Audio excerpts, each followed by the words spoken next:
ሰላም ተማሪዎች እንዴት ናችሁ? ሆሳም ነኝ ከኤችቲኤም አካዳሚ። በዛሬ ቪዲዮአችን ግሎባል ቻፕተር 3 ፓርት 5ን ይዘንላችሁ መጥተናል። ባለፉት ቪዲዮዎችን ላይ ቻፕተር 3ን በአራት ፓርት ከፋፍለን እዚህ አራተኛው ዲፈረንስ አመንግ ናሽናል ፖለቲካል ኢኮኖሚ የሚለው ላይ ነበር የቆምነው። ከዚህ በፊት ባየናቸው ቪዲዮዎች ላይ የአሜሪካን፣ የጃፓንን ከዛ የጀርመንን ሶስቱን የካፒታሊዝም ስርዓቶችን ለማየት ሞክረናል። ለክለሳ እንዲረዳችሁ ከነሱ ትንሽ ከለስ እናርግና ወደ ዛሬ ቪዲዮአችን የምናልፍ ይሆናል ማለት ነው።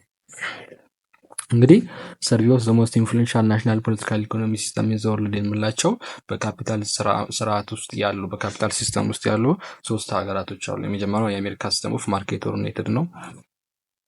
ሁለተኛው ደግሞ ዘጃፓን ሲስተም ኦፍ ዲቨሎፕመንታል ካፒታሊዝም ነው። ሶስተኛው ደግሞ ዘጀርመን ሲስተም ኦፍ ሶሻል ማርኬት ካፒታሊዝም የምንለው ነው ማለት ነው። እነዚህ ሶስቱን በአጭሩ በአማርኛ ስናያቸው ምንድነው የሚመስሉት? በዓለም ላይ ያው ሶስት ዋና ዋና የካፒታሊዝም አሰራሮች አሉ። የመጀመሪያው የአሜሪካ ገበያ ተኮር ካፒታሊዝም ሲሆን በዚህ ስርዓት መንግስት በኢኮኖሚ ውስጥ በተቻለ መጠን ያው ጣልቃ አይገባም። ኢኮኖሚ በራሱ እንዲሄድ ነው የሚፈቅደው ማለት ነው። ሁሉም ነገር በገበያው እንዲወሰን የሚያደርግበት አካሄድ ነው ያለው። እንዲሁም ደግሞ ትርፍ ማግኘት፣ ለውጥን መቀበል የዚህ ኢኮኖሚ ዋናው ዓላማ ነው ማለት ነው። ሁለተኛው ደግሞ የጃፓን የልማታዊ ካፒታሊዝም ነው፣ ዲቨሎፕመንታል ካፒታሊዝም ስቴት ያለው ማለት ነው።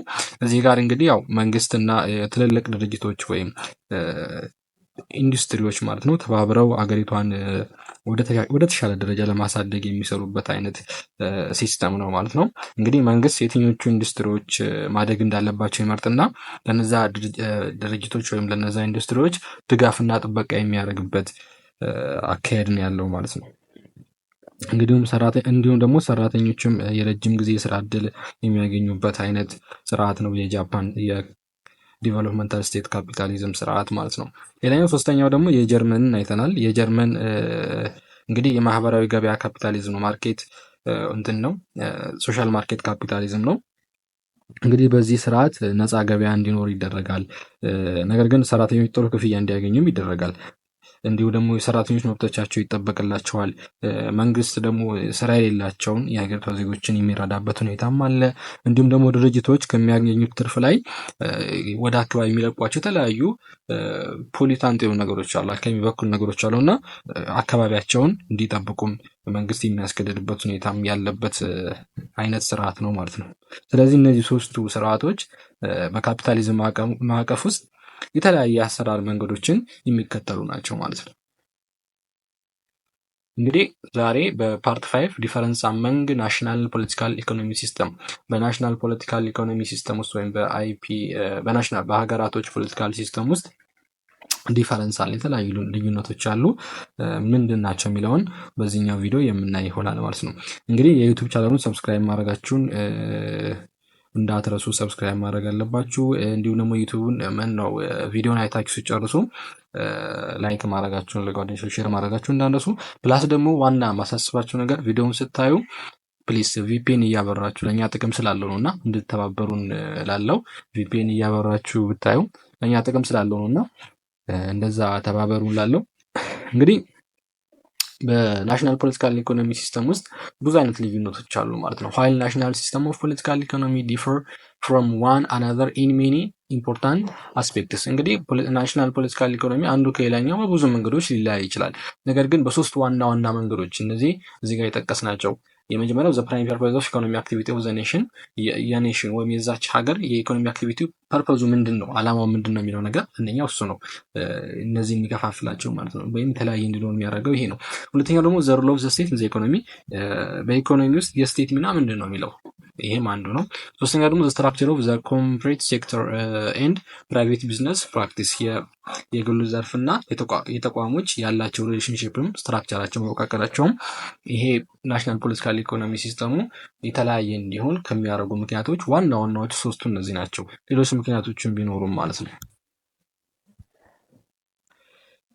እንግዲህ እያንዳንዱ ሀገር ያው ለኢኮኖሚያዊ እንቅስቃሴው የራሱ የሆነ ትኩረት የሚሰጠው ዓላማ አለው፣ የራሱ ፐርፐዝ አለው።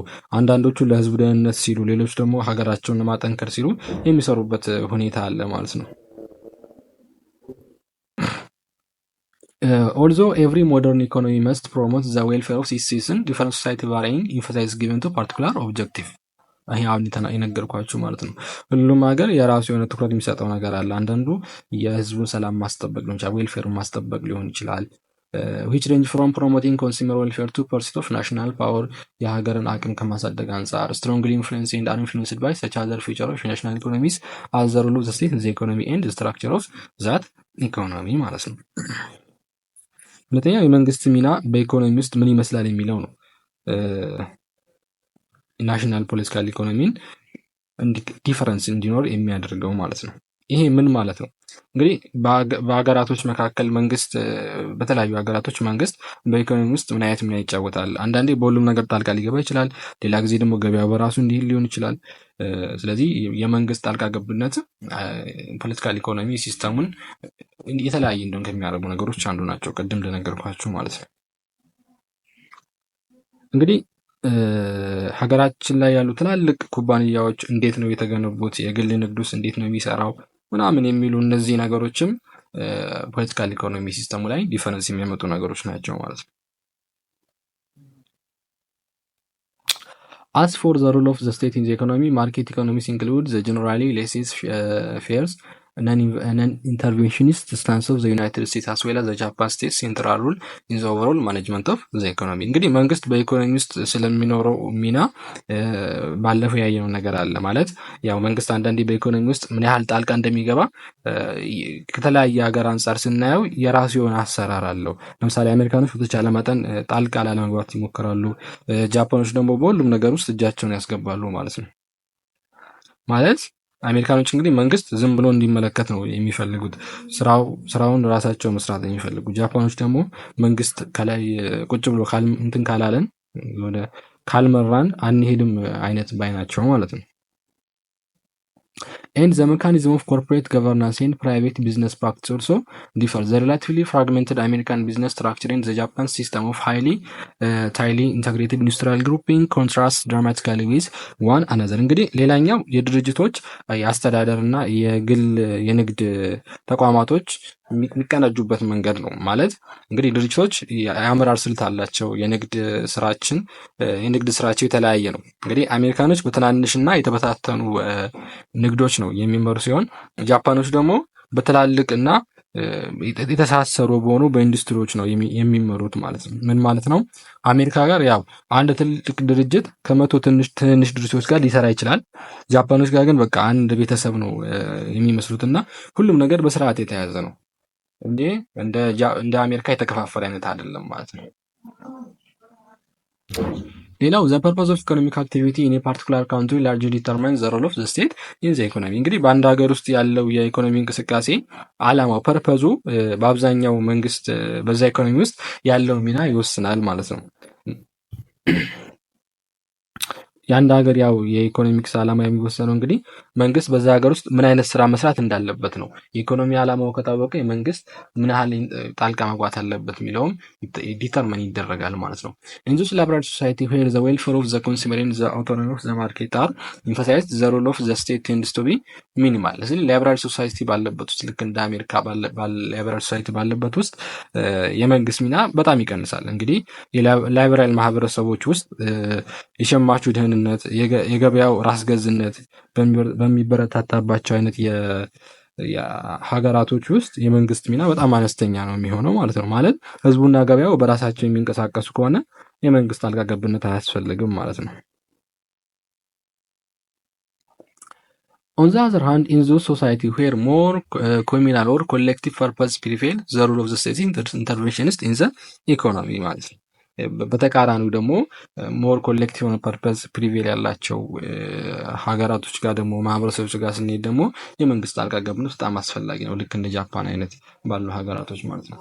The system of corporate governance and private business practice constitute another important component of the national political economy። ይሄ ቅድም ያለው American, Germany, and Japanese corporations have differing system of corporate governance and they organize their economic activity ፕሮዳክሽን ማርኬቲንግ ኢትስ ኢን ቫሪንግ ዌይስ። እንግዲህ የአሜሪካ የጀርመን እና የጃፓን ኮርፖሬሽኖች የተለያየ አይነት የድርጅት አስተዳደር ስርዓት ነው ያላቸው።